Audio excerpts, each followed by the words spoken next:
Մոտենալով մասնաճյուղ տեսնում եմ, որ իմ անունով իսկապես այդ վարկը ձևակերպված է։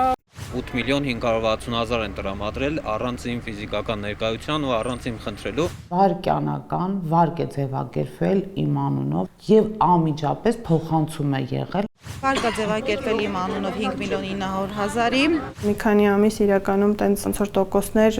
ու նման բաներ ավելացավ։ Տարիներ շարունակ զեղծարարները կարողացել են մարդկանց անունով վարկեր ձևակերպել, արկա գումարը հափշտակել։ Մեթոդները տարբեր են եղել։ Մի դեպքում օրինակ զանգահարել ներկայացել են բանկից, հորդորել փոխել մոբայլ բենքինգի գաղտնաբառը եւ նշել ծածկագիրը։ Մյուս դեպքում էլ 5G թարմացում իրականացնելու համար հղում են ուղարկել, հասանելիություն ստացել հեռախոսին։ Ամիսներ առաջ Կենտրոնական բանկը հրապարակեց, որ հուլիսի 1-ից սպառողները հնարավորություն կունենան իրենց նախաձեռնությամբ մեկ հպումով արգելափակել առցանց եղանակով իրականացվող ֆինանսական գործառնությունները, մոբայլ բենքինգով եւ կազմակերպության կայքով։ Օրինակ հնարավոր կլինի մոբայլ բենքինգով արգելափակել առցանց վարկի ձևակերպումը, ավանդից կամ խնայողական հաշվից առցանց ելքագրումները, ինչպես նաև այլ առցանց գործառնություններ։ Ապա արգելափակումը կիրականացվի բացառապես սպառողի նույնականացումից եւ ինքնության ստուգումից հետո։ Գործիքը հնարավորություն կտա սպառողներին ավելի լավ կառավարել իրենց անունից իրականացվող ֆինանսական գործառնությունները եւ լինել ավելի պաշտպանված զեղծարարության դեպքերից։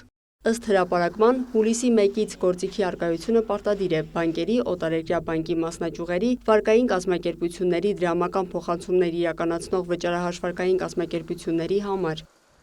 Մեդիափորձագետը համարում է, որ փոփոխությունը սպասված էր մարդկանց զեղծարարություններից պաշտպանելու համար։ Որոշ բանկեր տալիս են ավելի լայն հնարավորություն, կարող ես անջատել քարտից քարտ փոխանցումները, ուրիշի հաշվին փոխանցումները, եթե դու դրանից չես օգնում, մեծ հաշվով կարող ես փակել։ Բարդությունը զուտենա ու դա մտածված բարդություն է, որ զեղծարարը չկարողանա վերականգնել այդ հնարավորությունը, որ վերականգնելու համար դու պետք է գնաս բանկ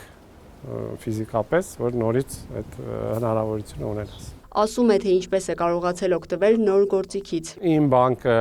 որից ես օգտվում եմ հիմնականում, շատ սիրուն այդ կոճակը, ասենց ամենաերևացող տեղը կարմիր գույնի կա։ Մյուս բանկը, որից օգտվում եմ, չկա ընդհանրապես, նենց որ դեռ որ խառը իրավիճակ է, եթե դուք չեք գտնում տեղը, զանգեք բանկից պահանջեք, որովհետև փաստացի պետք է ունենան բոլորը։ Հարցում ուղարկեցինք Կենտրոնական բանկ, իմանալու արդյոք բոլոր բանկերում արդեն արկա է առցանց վարկի ձևակերպումը, ավանդից կամ խնայողական հաշվից առցանց երկրագրումները արգելափակելու հնարավորությունը։ Մեր տեղեկություններով բանկերից մեկում օրինակ, ավանդից կամ խնայողական հաշվից առցանց երկրագրումները արգելափակելու հնարավորությունը դեռ արկա չէ։ Դեպք է եղել նաև, որ զանգի միջոցով բանկի աշխատակիցն է սպառողի փոխարեն արգելափակել առցանց վարկի ձևակերպումը։ Հայաստանի բոլոր բանկերում պետք է ներդրվեն առցանց ֆինանսական ծառայություններն արգելափակող գործիքներ, այն բանկերում, որտեղ դեռ ամբողջությամբ ներդրված չէ այդ գործիքը, սպառողների իրավունքների իրացումն ապահովելու նպատակով դիմումները սպասարկվում են հասանելի այլընտրանքային գործիքակազմի միջոցով, մինչև նախատեսված տեխնիկական լուծումների վերջնական ապահովումը։ Ինչ վերաբերում է հեռախոսազանգի միջոցով գործընթացի իրականացմանը, հարկ է ընդգծել, որ ստոպ գործիքի կիրառումը կանոնակարգով սահմանված է որպես սպառողի իրավունք։ Գործող կարգավորումների համաձայն ֆինանսական կազմակերպությունները պարտավոր են սպառողին տրամադրել արգելափակման առնվազն 3 եղանակ՝ հեռախոսազանգի, ծրագրային հավելվածի եւ մասնաճյուղ այցելելու միջոցով։